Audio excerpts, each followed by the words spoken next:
Hello everyone, मैं राज भंडारी आप सबका स्वागत करता हूं अपने चैनल इलेक्ट्रिकल अड्डा में। आज जो मैं आप सबके सामने जो नेक्स्ट वीडियो लेके आया हूं वो लेके आया हूं आपका आज का जो हाफ ईयरली एग्ज़ाम जो पेपर था आपका अर्धवार्षिक परीक्षा 2024, ठीक है, उसके ऊपर एक वीडियो लेके आया हूँ। ठीक है, तो बच्चे कमेंट कर रहे थे कि इसके जो सॉल्यूशन के ऊपर एक वीडियो बनाने के लिए बोल रहे थे बच्चे। ठीक है, तो मैं आप लोगों को एक चीज़ बताना चाह रहा हूँ। ये इस वीडियो का जो सॉल्यूशन होगा आपको जब तक आपके हाफ ईयरली ख़त्म होते हैं तब तक आपको ये मिल जाएगा। ठीक है, उसकी टेंशन आप मत लो। फिजिक्स का आपको मिल जाएगा, केमिस्ट्री का आपको मिल जाएगा, मैथ्स का आपको मिल जाएगा। ठीक है, तो इतने पेपर मैं आप लोगों को प्रोवाइड करा दूंगा इनके सॉल्यूशन। ठीक, अगली चीज़ है कि जैसा कि हम लोगों ने पहले ही इसके बारे में सोच रखा था, मतलब पहले ही हमें पता था कि जो पेपर होगा इस बार थोड़ा सा चेंज होगा। ठीक है, जैसे कि न्यूज़ आई थी कि पेपर का लेवल जो होगा वो आपका थोड़ा हार्ड होगा। ठीक है, तो जिस तरीके से हार्ड बोला गया था तो उस तरीके से तो नहीं आया है आपका। तो ये एक तरीके से बोल सकते हैं मीडियम पेपर था। ठीक है, तो मीडियम ये था कि आपका जो अच्छे बच्चे हैं वो भी इस पेपर को अटैम्प्ट कर लेंगे, वो तो कर ही लेंगे। जो मीडियम बच्चे हैं वो भी इस इन क्वेश्चनों को क्या कर लेंगे, अटैम्प्ट कर लेंगे। ठीक है, अब देखो ऐसा नहीं कि पुराने क्वेश्चन रिपीट नहीं हुए हैं, बहुत सारे क्वेश्चन ऐसे जो पुराने रिपीट हुए हैं। लॉन्ग में तो आधे से ज़्यादा तो रिपीट हो रखे हैं पुराने क्वेश्चन।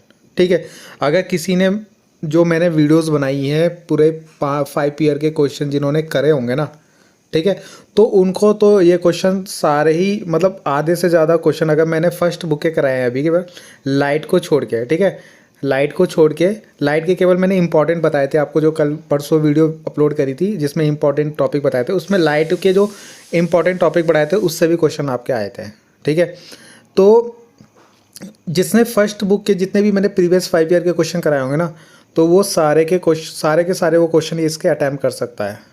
ठीक है, एक आधा क्वेश्चन हो सकता है जो नहीं होगा, मगर वो अच्छे नंबर इस पेपर में ज़रूर लेके आएगा जिसने ये 5 ईयर के क्वेश्चन कर लिए होंगे। ठीक है, जिन्होंने करे होंगे उनको खुद ही लग रहा होगा कि हाँ आए हैं कुछ क्वेश्चन। ठीक है, यानी उनको उस तरीके से नहीं आएगा, मगर जिस तरीके से क्वेश्चन प्रीवियस ईयर के क्वेश्चन है उसी तरीके से क्वेश्चन ही है, वो बस वैल्यू चेंज होगी। ठीक है, बाकी ये कि जिसने करे होंगे तो वो इन क्वेश्चनों का आसानी से कर लेगा। ठीक है, तो ये चीज़ थी। तो यहाँ पे क्या है, तो अब जैसे कि उन पहले ही न्यूज़ में आया था, थोड़ा सा आपको डीप पढ़ के जाना है। ठीक है, यानी जो भी चीज़ आप पढ़ रहे हो ना थोड़ा सा उसको अच्छे से पढ़ना है, ऐसे नहीं कि जैसे हवा में पढ़ के नहीं जाना। ठीक है, जैसे होता है ना कोई टॉपिक है तो उसको बच्चे क्या करते हैं ऊपर ऊपर से पढ़ के चल जाते हैं डेफिनेशन, नहीं, उसको थोड़ा सा डीप पढ़ के जाओ। इतना भी ज़्यादा डीप नहीं आएगा। ठीक है, थोड़ा सा आप उसको कि किस किस तरीके से उससे क्वेश्चन बन सकते हैं वो आपको ध्यान देना है। ठीक है, तो मैं इतना जो आपको बता रहा हूँ ये इसलिए बता रहा हूँ कि जो इस पेपर को देख के वही आपको लग रहा होगा। ठीक है, मतलब मेरे को भी लगा है कि थोड़ा सा आपको अच्छे से पढ़ना चाहिए। ठीक है, अगर आपको पूरा पेपर अटैम्प्ट करना है तो आपको तो अच्छे से पढ़ना पड़ेगा। ठीक है, और अगर केवल पास होना है तो आप कुछ क्वेश्चन जो है इंपॉर्टेंट जो है प्रीवियस 5 ईयर के भी कर सकते हो, तो उससे भी आपका काम चल जाएगा। ठीक है, तो वैसे तो मैं सबको यही राय दूंगा कि आप लोगों को 5 ईयर के क्वेश्चन और जो अभी आप पढ़ाई कर रहे हो उसको थोड़ा अच्छे से डीप से पढ़ो, तो आप अच्छे से 95 प्लस या 90 से अबव तो आराम से गेन कर लोगे। ठीक है, अगर आपने 5 ईयर के क्वेश्चन, ठीक है, और जो आप पढ़ रहे हो उसको थोड़ा सा डीप पढ़ लो तो 90 प्लस आपके आराम से बन जाएंगे। ठीक है, इतनी मैं आप लोगों को गारंटी दे रहा हूँ। ठीक है, तो ये है, तो देखते हैं क्वेश्चन किस तरीके से आया था। ठीक, तो जैसा पहला क्वेश्चन आया था कि एक एन आइसोलेटेड पॉइंट चार्ज, देखो अभी मैं आप लोगों के एक एक नंबर वाले क्वेश्चन के आंसर बता दे रहा हूँ। ठीक है, जो आपके बाकी जो क्वेश्चन होंगे वो मैं आपको नेक्स्ट वीडियो में इसको सॉल्व करा दूंगा। ठीक है, पूरा पेपर आपको सॉल्व मिल जाएगा। ठीक, और फिर आप जब इन क्वेश्चनों को देखोगे, जब आप सॉल्यूशन देखोगे तो आपको लगेगा कि कितने सिंपल क्वेश्चन थे। ठीक है, कितने सिंपल क्वेश्चन थे जब आप इनके आंसर देखोगे। ठीक है, तो ये क्वेश्चन था कि an isolated point charge particle produce an electric field 3 metre away from it, यानी एक पॉइंट चार्ज है ना, अब आपका चार्ज है, इससे 3 मीटर की डिस्टेंस पे एक इलेक्ट्रिक फील्ड ई है। ठीक है, the distance of the point eight which the electric field is E/4, यानी वो डिस्टेंस आपको निकालनी है इस चार्ज से जिस पे इसका इलेक्ट्रिक फील्ड कितना हो जाए, E/4 हो जाए। ठीक है, तो देखते हैं इसका आंसर। तो यहाँ पे क्या है देखो, पहले मैंने जो इलेक्ट्रिक फील्ड का फॉर्मूला ये होता है ना, विद्युत क्षेत्र का फॉर्मूला आपने पढ़ा होगा, ठीक है, आप लोगों ने शायद ऐसे पढ़ा होगा 1/4πε0, ठीक है, Q/R पढ़ा होगा ये। तो इस पूरे को हम K लिखते हैं, क्या लिख लेते हैं, K भी लिख सकते हैं, KQ/R ऐसे भी लिख सकते हैं, ठीक है। अब देखो, अब उसने बोला है कि वो डिस्टेंस निकालनी है चार्ज से जहाँ पे विद्युत क्षेत्र कितना हो जाएगा, E/4 हो जाएगा। तो सपोज हमने ले ली वो x, कि x दूरी पे हो जाएगा, तो यहाँ पे क्या है, R² जो होता है उसकी जगह x रख दिया, ठीक है, x रख दिया, r मतलब उनके बीच की दूरी होती है, ठीक है, तो r की जगह हमने x रख दिया, और वहाँ पे विद्युत क्षेत्र कितना हो जाएगा कि E/4, तो ये जो इलेक्ट्रिक फील्ड है उसको हमने E/4 रख दिया, और इसको बना दी मैंने फर्स्ट इक्वेशन। क्या बना दी, फर्स्ट इक्वेशन, ठीक। अब क्या करा, सेकंड उसने बोला था कि 3 मीटर की डिस्टेंस पे कितना इलेक्ट्रिक फील्ड है आपका E, तो हमने फिर से यही फॉर्मूला लगाया, और अब की बार हमने क्या करा, R की जगह कितना रखा, 3। वहाँ पे तो हमें पता नहीं था, तो हमें निकालना था डिस्टेंस, इसलिए आपको x रखा। यहाँ पे हमें पता था 3, तो हमने 3 रख दिया, ठीक है।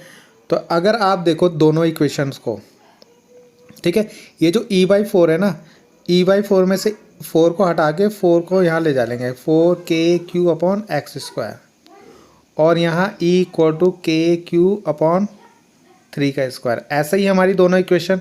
तो अगर हम लेफ्ट हैंड साइड देखें, दोनों का इक्वल है ना, जो इनका LHS है वो दोनों का इक्वल है, यानी बराबर है, तो यानी इन दोनों को भी हम बराबर रख लेंगे, और जैसे ही हम इन दोनों को बराबर रखेंगे तो यहाँ पे क्या होगा आपका, KQ से QQ को काट दो, तो यहाँ से कितना हो जाएगा, 4/x² = 1/3 3 जा 9 हो जाएगा। यहाँ से क्या करोगे, 9 4 जा 36, और यहाँ से देखो स्क्वायर हटाओगे तो रूट लगेगा 36, तो x की वैल्यू आ जाएगी 6। तो यानी 6 सेंटीमीटर या 6 सेंटीमीटर या मीटर, सॉरी सेंटीमीटर होगा या मीटर होगा, देख लेना इससे क्वेश्चन में, ठीक है। जो 3 होगा वही ये भी होगा, सेंटीमीटर में होगा तो सेंटीमीटर लिख देना। यानी 6 सेंटीमीटर की दूरी पे जो आपका विद्युत क्षेत्र होगा, यानी इलेक्ट्रिक फील्ड, वो E/4 हो जाएगा, ठीक है। तो इसका आंसर जो है 6 था आपका। तो आपको देख के लग रहा होगा कि पहले 1 नंबर में ऐसे क्वेश्चन नहीं बनते थे, ठीक है, तो मगर इस बार देखो कितना अच्छा क्वेश्चन उन्होंने 1 नंबर में डाला है। अगर आप मेरी पुरानी वीडियोस देखोगे ना, तो वहाँ पे कभी भी आपको 1 नंबर में ऐसा क्वेश्चन नहीं दिखाई देगा जो मैंने प्रीवियस 5 ईयर के क्वेश्चन कराए। मगर यहाँ पे देखो पूछा है आपसे, अच्छा क्वेश्चन पूछा है 1 नंबर में, तो इसको आपको सॉल्व करना पड़ेगा, ठीक है। तो इसलिए बोल रहा हूँ थोड़ा आपको डीप पढ़ के जाना पड़ेगा। अगला है कि 0.18 ओम प्रतिरोध का एक एमीटर कितनी करंट मापता है, 1 एम्पियर करंट मापता है, ठीक है, और इसकी परास जो है वो कितनी है, 10 एम्पियर है। तो बढ़ाने के लिए कितना आवश्यक का शंट प्रतिरोध आपको लगाना पड़ेगा, यानी एक एमीटर है जिसका रेजिस्टेंस इतना है और वो कितनी करंट माप सकता है, 1 एम्पियर। तो value of required shunt to increase the 10 ohm, यानी एक एमीटर है, पहले वो क्या करता है, 1 एम्पियर की करंट मापता है, अब उसको आपको 10 एम्पियर की करंट मापना है, कितना, 10 एम्पियर। तो उसके शंट में कितना प्रतिरोध लगाया जाए, ठीक है। तो ये क्वेश्चन मैंने आप लोगों को, क्वेश्चन तो शायद नहीं कराया मगर ये टॉपिक पढ़ा रखा है, ठीक है। जब आप पुराने पेपर जो मैंने करवाए हैं वहाँ पे अगर आप देखोगे तो ये टॉपिक पढ़ाया, और वहाँ पे एक फॉर्मूला आपको लिखवा रखा होगा, ठीक है। तो देखते हैं इसको कैसे करेंगे, ठीक है। तो यहाँ से आपकी 10 एम्पियर करंट आ रही है, ठीक, और यहाँ पे जो एमीटर में जा रही है वो 1 एम्पियर करंट माप रहा है, और बाकी करंट कहाँ जाएगी, 9 एम्पियर इधर जाएगी। तो आपको ये S की वैल्यू निकालनी है कि ये S कितना होगा ताकि ये कितनी करंट नाप ले, 10 एम्पियर की करंट नाप ले, ठीक है। तो अगर आप यहाँ पे देखोगे तो आपने ये पढ़ा है ना कि पैरेलल में वोल्टेज सेम होती है, तो जितनी वोल्टेज यहाँ पे होगी उतनी वोल्टेज यहाँ पे होगी। तो VS यानी शंट में जो प्रतिरोध वोल्टेज होगा, ठीक है, वही आपका ये जो G है गैल्वेनोमीटर उसमें भी होगा। आपको पता है ना गैल्वेनोमीटर को एमीटर में कैसे बदलते हैं, तो उसके शंट में एक प्रतिरोध लगाते हैं, ठीक है। ये मैंने 1 नंबर में आपको क्वेश्चन करवाया है, ठीक है। तो यहाँ पे देखें तो V कैसे निकालते हैं हम, I इंटू प्रतिरोध कितना है हमारा S, और VG को कैसे लिखेंगे, I इंटू यहाँ पे प्रतिरोध कितना है G, यानी रजिस्टेंस यहाँ पे S है वहाँ पे G है। तो I की वैल्यू यहाँ पे कितनी है, 9, और S तो हमें निकालना है, तो S को S रखो। I यहाँ पे आई कितना है 1 और जी कितना है 0.81, ठीक है। तो यहाँ से 9 को इससे काट देना, 0.81/9, ठीक है। तो जब आप इसको डिवाइड करोगे तो 0.0 कितना आ जाएगा 9 आंसर आ जाएगा, ठीक है। तो इस तरीके से ये आंसर आ जाएगा। जिसने ये टॉपिक पढ़ा होगा ना, मैंने जिस दिन ये करवाया था उस दिन बोला था बहुत इंपॉर्टेंट टॉपिक है, ये आता ही आता है एग्जाम में, ठीक है। तो उसके लिए तो ये क्वेश्चन बहुत सिंपल होगा, क्योंकि उसने तो इसके टफ क्वेश्चन करे होंगे, तो बहुत सिंपल क्वेश्चन पूछा गया है, ठीक है। तो नेक्स्ट क्वेश्चन देखते हैं। अगला क्वेश्चन है कि समविभव पृष्ठ में एक बिंदु से दूसरे बिंदु तक ले जाने में कृत कार्य कितना होता है। यानी इक्विपोटेंशियल सरफेस में, मान लो इक्विपोटेंशियल सरफेस है, एक पॉइंट से दूसरे पॉइंट तक चार्ज को ले जाने में कितना वर्क करना पड़ता है, तो जीरो होगा। कितना? जीरो। इक्विपोटेंशियल सरफेस में वर्क डन जो होता है वो जीरो होता है, ठीक है। तो ये तो बहुत सिंपल क्वेश्चन पूछा गया था, ठीक। अगला वाला क्वेश्चन है कि जो व्हीटस्टोन ब्रिज है आपका, ठीक है, कुछ इस तरीके से बनता है व्हीटस्टोन ब्रिज, इस तरीके से। तो वहाँ पे PQR कनेक्टेड है, ठीक है।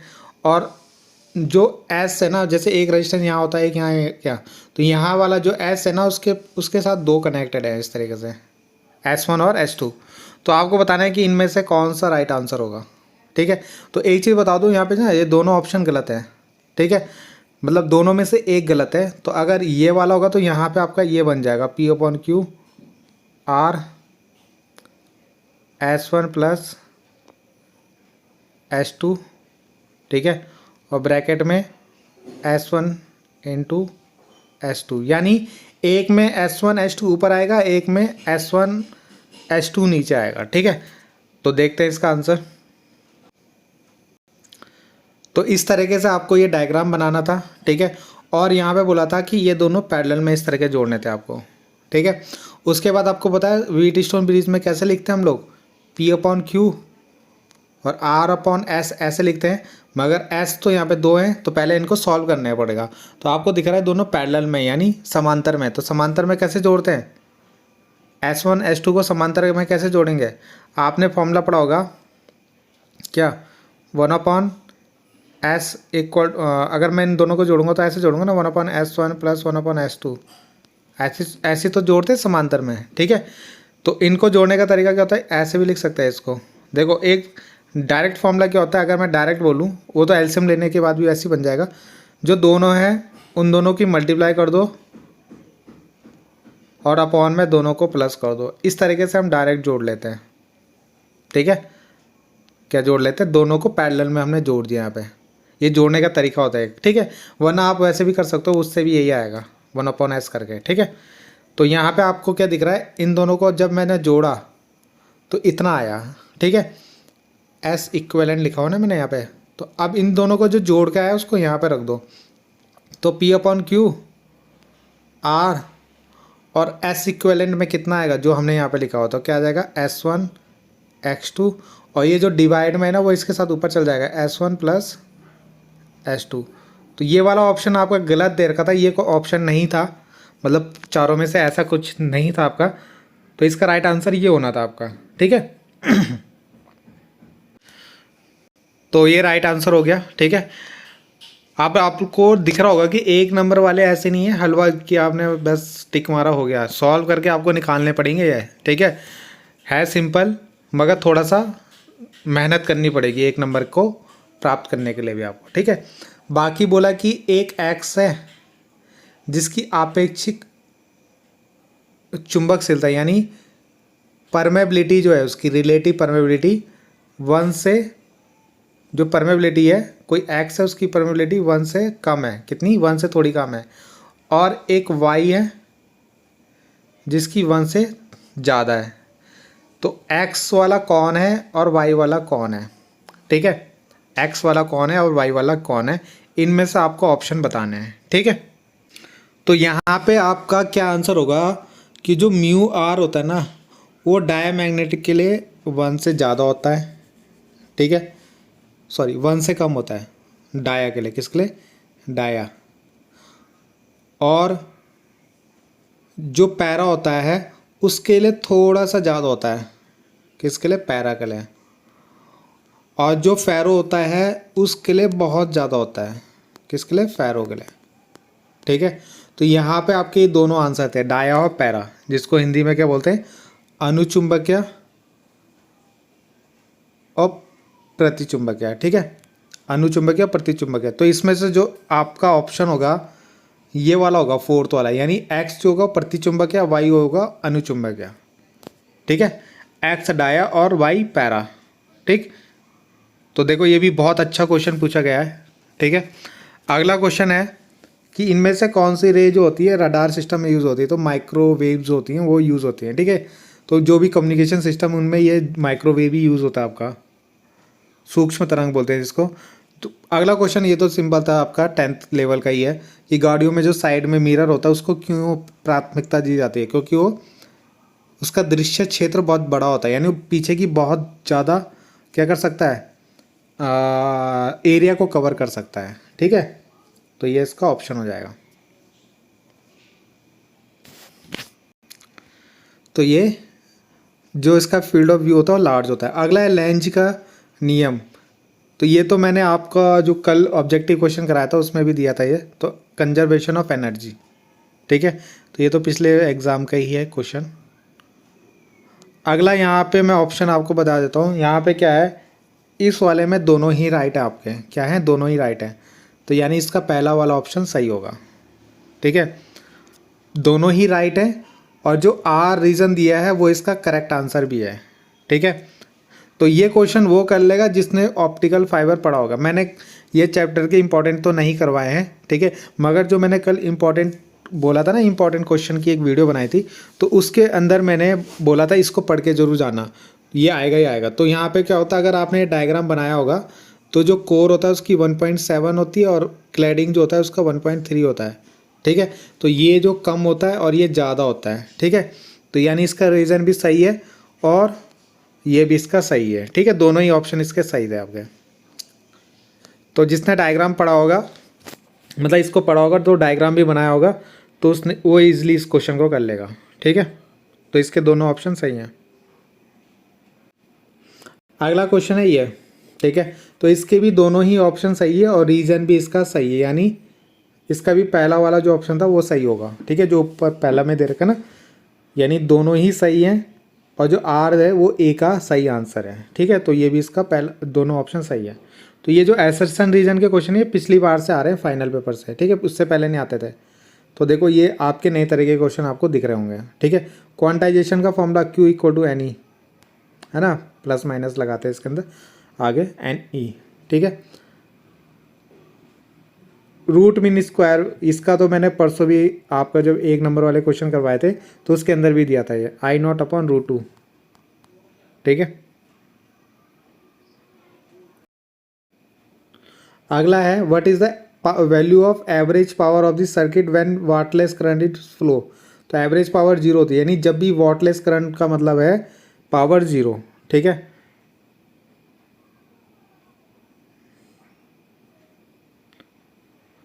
तो ये क्वेश्चन भी मैंने करवा रखा है, जो आप 5 ईयर वाले क्वेश्चन देखोगे ना वहाँ पे ये आपको मिल जाएगा। ठीक है, उसके बाद आपके यहाँ से 2-2 नंबर वाले क्वेश्चन स्टार्ट हो गए थे। ये क्वेश्चन भी मैंने जो बोला था कि आप लोग इसको कर लेना जब मैंने इंपॉर्टेंट वीडियोस बनाई थी। ठीक है, इंपॉर्टेंट क्वेश्चन की वीडियो बनाई थी, वहाँ पे बोला था इस तरीके का क्वेश्चन आपके आएगा जिसमें बीच में मैग्नेटिक इलेक्ट्रिक फील्ड 0 बोला होगा, इस तरह का क्वेश्चन आप कर लेना। अब ये वाला क्वेश्चन भी मैंने ये कब कहाँ डाला था, ये क्वेश्चन डाला था मैंने अपने कम्युनिटी वाला जो वो होता है वहाँ पे क्वेश्चन को डाला था स्टार्टिंग में। ठीक है, तो ये क्वेश्चन भी पिछली बार पुराने का रिवीजन मतलब पुराने पेपर में आया है और इसको भी मैंने सॉल्व करवा रखा है प्रीवियस ईयर के क्वेश्चन पेपर में। ठीक है, अगला है establish the expression for the energy of A charge conductor. ठीक है, यानी जो चार्ज कंडक्टर होता है उसके अंदर कितनी एनर्जी स्टोर होती है, ये क्वेश्चन आपका आया था। यहाँ पे आपको फ्लेमिंग का लेफ्ट हैंड रूल लिखना था, ये क्वेश्चन भी मैंने करवा रखा है आप लोगों को। ठीक है, ये क्वेश्चन देख लेना, ये भी करवा रखा है, इन सब के सॉल्यूशन मैं आपको करवा दूंगा। ठीक है, तो ये क्वेश्चन मैं आपको केवल ये बताना चाह रहा हूँ कि ये क्वेश्चन जो है जिसने 5 ईयर के करे होंगे वो सब ये क्वेश्चन को आराम से कर लेंगे। देखो कौन कौन से क्वेश्चन कर लेगा, ये वाला कर लेगा, ये कर लेगा, ठीक है, ये वाला भी क्वेश्चन कर लेगा और ये वाला क्वेश्चन कर लेगा, ठीक है, ये भी हो जाएगा आप लोगों का। अगला है एलसीआर सर्किट है, ये क्वेश्चन तो बहुत सिंपल है, ये भी आराम से कर लेगा जिसने पढ़ा होगा, ठीक है, मतलब वो क्वेश्चन करे होंगे तो ये क्वेश्चन भी उसके अंदर आया है बहुत बार, ये क्वेश्चन तो बहुत बार कराया है हमने, ठीक है। यानी परिपथ की प्रतिबाधा न्यूनतम कब होती है, तो जब एक्सएल इक्वल टू एक्स सी होता है, ठीक है, एक्सएल इक्वल टू एक्स सी होता है उस समय न्यूनतम होती है। Wattless current flow in circuit तो कब होती है, जब पावर जीरो होती है, तो अभी हमने यहाँ पे भी करा था, ठीक है। अगला है फोकल लेंथ, कितना सिंपल क्वेश्चन दे रखा था, ये सेंटीमीटर में था, इसको मीटर में बदलना था पहले, ठीक है, तो तब इसकी पावर निकाल देनी है, पी इक्वल टू 1/f। ये क्वेश्चन तो भले मैंने करवाया नहीं, मगर आप लोग इसको जिसने पढ़ा होगा वो कर सकता था, ये भी मैंने अभी करवाया नहीं है, ठीक है, मतलब ऐसा क्वेश्चन कोई करवाया नहीं था। और ये क्वेश्चन भी आप लोग कर सकते थे, ठीक है। बाकी ये क्वेश्चन तो बहुत बार करवाया है प्रीवियस ईयर में, ठीक है, ये क्वेश्चन तो बहुत बार आया है एग्ज़ाम में। अगला किरचॉफ के नियम, किरचॉफ के लिए अलग से एक वीडियो बनाई है, किरचॉफ का नियम बस, जिसमें दोनों नियमों को समझाया है, ठीक है, और न्यूमेरिकल भी करवाए हैं इसके, तो आप इसको ज़रूर जाके देख सकते हो। किरचॉफ के नियम से व्हीटस्टोन ब्रिज का समीकरण प्रूव करना था, ठीक है, तो ये नहीं करवाया है अभी, ठीक है। बाकी ठीक है, ये दोनों क्वेश्चन हो गए, ऊपर हिंदी में इंग्लिश में थे।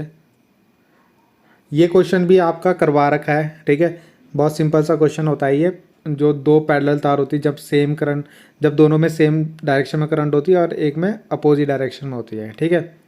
ये क्वेश्चन तो पिछली बार ही एग्ज़ाम में आया था, ठीक है, ऐसे ही क्वेश्चन बिल्कुल। तो यहाँ तक तो ये क्वेश्चन भी आराम से जो बंदा करके गया होगा तो इसने भी एक क्वेश्चन आराम से कर लिया होगा, ठीक है। बस ये मैंने अभी करवाया नहीं है, ठीक है, ये आपका माइक्रोस्कोप जो है ये अलग से चैप्टर में आपका, ठीक है, इसके बाद जो लाइट चैप्टर है उसके अंदर है ये सारे क्वेश्चन, ठीक है, जो आपका ऑप्टिकल इंस्ट्रूमेंट वाला चैप्टर है ना उसके अंदर है ये सारे क्वेश्चन, ठीक है। तो ये नहीं हुए थे बस, ठीक है।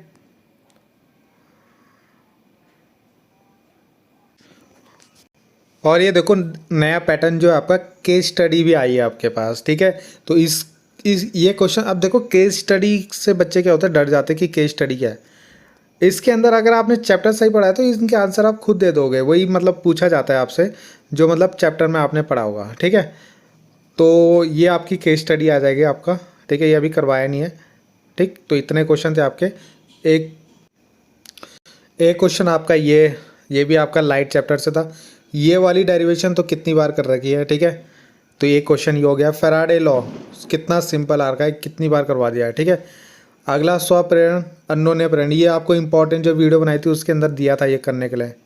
विस्थापन करंट भी दिया था करने के लिए, करवा भी रखा है, ये पुराने पिछले साल का ही पेपर है, ये पेपर में ये क्वेश्चन आया था, ठीक है। और ये आपका एक न्यूमेरिकल था कैपेसिटर वाले चैप्टर से, ठीक है। और ऐसा क्वेश्चन मैंने अभी नहीं करवाया आपको, ये वाला तो पूरा करवा रखा है आपको, ठीक है। पैरा, डाई और फेरो, ये मैंने परसों जब वीडियो बनाई थी उसमें भी बोला था इसके एग्जाम्पल, और इनके अंदर दो मतलब इनके बारे में आपको लिख के जाना है, ठीक है। तो 3 नंबर का ये क्वेश्चन आया था। तो इतने ही क्वेश्चन थे आपके, ठीक है। पेपर को अगर आप देखो तो सिंपल वही है जो बोला गया था, वैसे वैसे आया है आपका। और पुराने क्वेश्चन आपके रिपीट भी हो रहे हैं, ऐसा है कि नहीं होंगे, ठीक है। तो पुराने क्वेश्चन भी आपके आ रहे हैं, तो आपको सारे पेपर करने चाहिए पुराने पेपर, ठीक है। बाकी मिलते हैं नेक्स्ट वीडियो में, और इसका जो सॉल्यूशन है आपको मिल जाएगा कुछ दिनों में, ठीक है। तो थैंक यू।